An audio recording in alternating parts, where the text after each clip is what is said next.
Should you make your own guitar YouTube channel? Shut up. Like me? That's a question you got to answer at some point in your life. Why not answer it today? I have a guitar YouTube channel, so obviously I'm an authority on this, and I'm going to talk about it now. So the first thing you got to iron out is, like, why would you want to do that? Okay, ultimately why?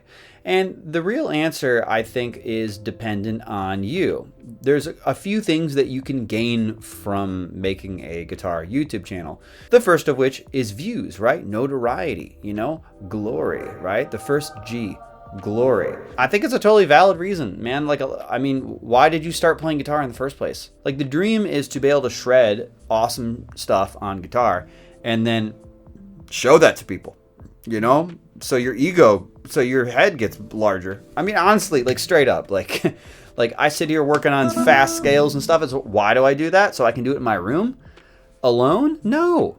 So I can do it and show people. And so that they're impressed by me, and of course you're playing music, so you want to move people and everything. You want to give them an emotional experience, but like, that is part of the thing. It's like, it's connecting with people, and there's an ego element to it. Absolutely. So there's views. So you can definitely get views on a YouTube channel, and that can feel kind of cool. Now, over time, as I get older, I care a lot less about the views. There's kind of other reasons that I am continuing with my YouTube channel and everything. But you also have to keep in mind that, it can be hard to get a lot of views on a guitar YouTube channel. I mean, I think there are ways to, like, engineer that. Absolutely ways to engineer that. To give yourself a higher chance of getting a lot of views on a guitar video. But there's no real guarantee there. There really isn't. If you're just trying to, like, have a channel that pops off and gets a bunch of views, again, you can do that, but there's some things that need to be in place. You got to be a really freaking fantastic guitar player. You got to choose the right material. You got to be extremely impressive in your videos, and there's a timing element to stuff. Like, I just had a video from the main theme of Severance pop off, did pretty good. There's a few reasons that happened. Like, the video looked pretty good, right? I kind of had like a little gimmick where, like, I wore a suit and then I wore a different kind of outfit and everything. And also I released it right before the season finale. And, when a season finale or a game is coming out, if you can do a video that relates to that stuff, it works better because there's a bunch of search traffic, for that certain thing. So people are typing in Severance theme song or just the word Severance, and then they're more likely to click a Severance video because it's top of mind and everything. So, there's that aspect too. But, also, you're kind of competing for attention when you're trying to put out guitar covers and stuff, and that can be kind of tricky. And you're not just competing with other guitar players, you're competing with every other type of content that exists. And a lot of content is really freaking engaging. And I don't really watch that much music stuff on YouTube. Honestly, I mostly watch, like, podcasts and crap like that. And it's just because it's, like, in general, it's just a little bit more entertaining to me. I can put it on in the background, not be looking at it. So yeah, it can be a tough environment if you're just trying to get views and stuff. But again, it's totally possible, and it can be a great motivator, I think, to actually sit down and practice and do, like, arrangements or do originals.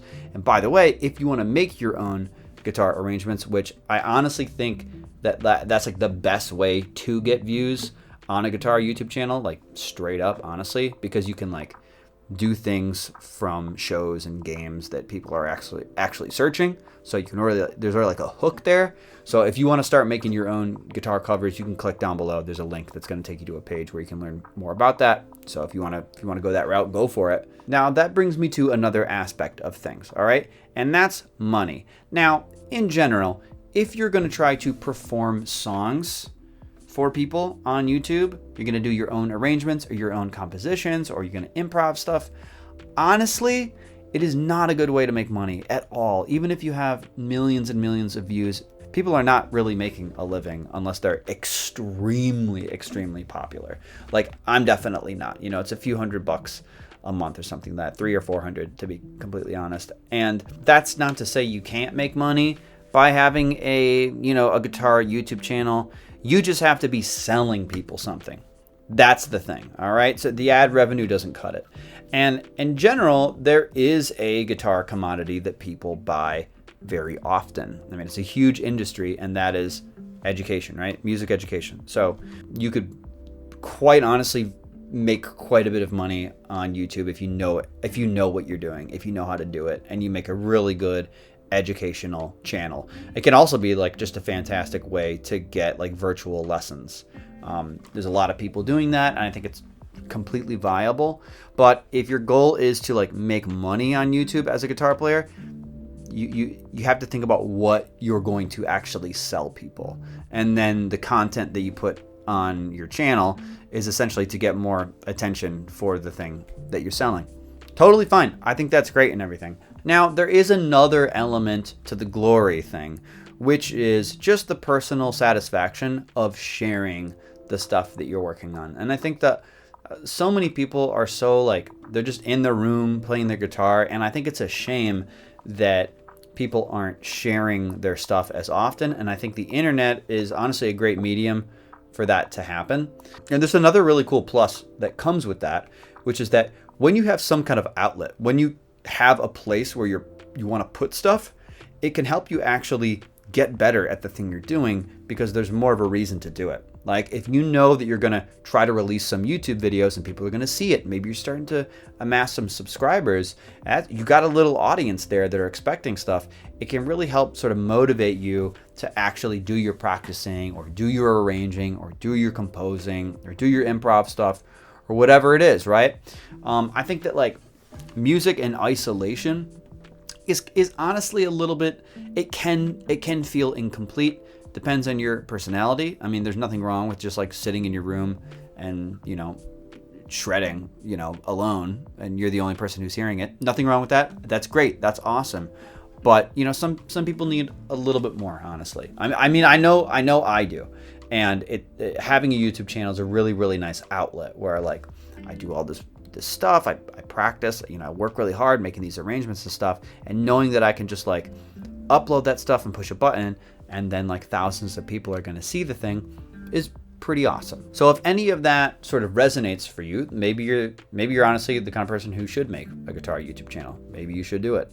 If either of those things sounds really cool, maybe like you like the idea of trying to get views, trying to like do popular music, maybe you're like a really technical, awesome guitar player, that goes over really well also. Like the more kind of like circus freak level your guitar skills are, the better that's going to do, right? Because you're gonna rise to the top, and that's going to be the video that people end up clicking and staying through, right? Or maybe you want to make an education channel and you want to try to actually get some money off of that. I think YouTube is an absolutely fantastic way of doing that. Or maybe it's just like you're doing stuff and you want to share it. You want to just share it with people, and you're not really concerned with the amount of views or the amount of money that you make, but like you just want to have like an outlet. I think those are great reasons to do it. Now the other side of this is the kind of guitar player you actually want to be.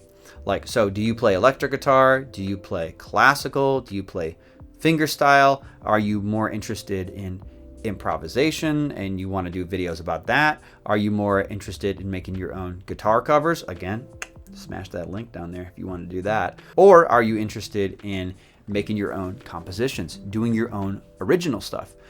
Each of these things I think is a slightly different path, and just depends on personally the kind of musician that you are.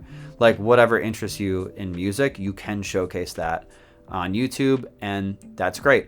I've chosen this kind of like arranging, performing, and composing route, although I don't do a lot of compositions. Actually, kind of the main thing that I want to do is compositions. And the cool thing I think about, like if you decide you want to do arrangements, is that that's honestly the best way I think to build an audience. I think that because the search traffic is high, I mean it's gonna go over so much better than if you just like put out an original song. And the great thing is that like if you do an arrangement of something or multiple arrangements and you start to build an audience, then you have people that are actually interested in you as a guitar player, and then you can actually put out original music and have an audience there that is going to actually see it.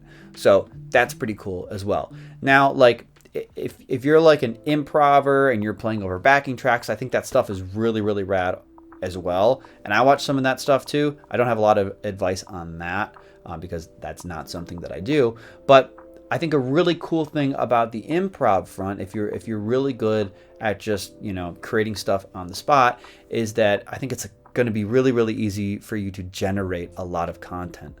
One of the things that I run into when it comes to the arranging stuff is that I arrange extremely fast. Okay, I can do an arrangement in like a few hours, but the problem is not doing the arrangement. It's practicing the arrangement. It's getting it good enough, fingers wise, to be able to record the thing and then put the video out.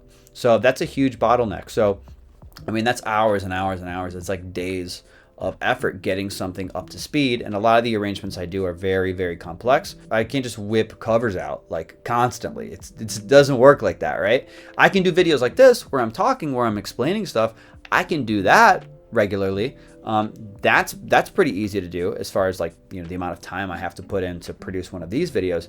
But to produce an arrangement takes a lot of time. And I know a lot of guitar players on YouTube feel a little salty about this, and I completely understand. It's like, it feels like as YouTube has sort of optimized for watch time more so than views, what's happened is content that's really easy to produce. So things like podcasts where you can literally sit down for 2 hours and just talk, and then you have a 2-hour piece of content. Like, if somebody clicks that video, chances are, if they're a fan of yours, they're probably going to stick around for a pretty long time. Versus like if you do an arrangement and you work on it for, a whole month and you practice it up and you record the thing, that thing might be 2 minutes long, right? So it's like YouTube doesn't really, I mean, it's cool and all, but like YouTube doesn't really prioritize that kind of stuff. And if YouTube doesn't prioritize the stuff, it's like it doesn't get pushed out as much. And it definitely, I feel like the stuff doesn't get really pushed out as much as it used to. It's still great though, which actually, this brings me to another way of making a guitar YouTube channel, which is to lean more into your personality. So as you guys know, like, I used to do these videos, and I still do them, and I would do these like ridiculous outros where I'm essentially trying to promote people to go over to my Patreon page. And like people kind of learned what I'm like from that stuff, or like the different ways that I am. And I'm a goof. I'm like a clown a lot of the time. And I put it on for sure for these videos sometimes. As you can see with this one, I'm being more normal.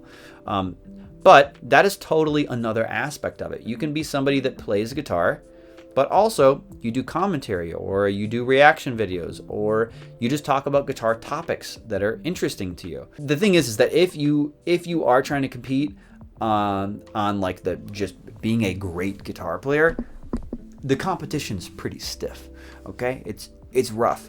But if you can inject your personality into stuff, if you can do videos where you're maybe talking more, I think that like everyone's personality is different, and if you can be engaging, and that's a skill as well, doing videos like this where you're talking. I used to suck ass at it, but I'm a lot better now. Maybe, I don't know. Hey, listen, you're this far in this video, so there's that. But yeah, that's totally another option, that I think you should think about if you want to go the YouTube guitar route. Okay. So yeah, those are my thoughts on that. Listen, I don't know if this video was helpful at all. That's just like me rambling about my thoughts of having a guitar YouTube channel.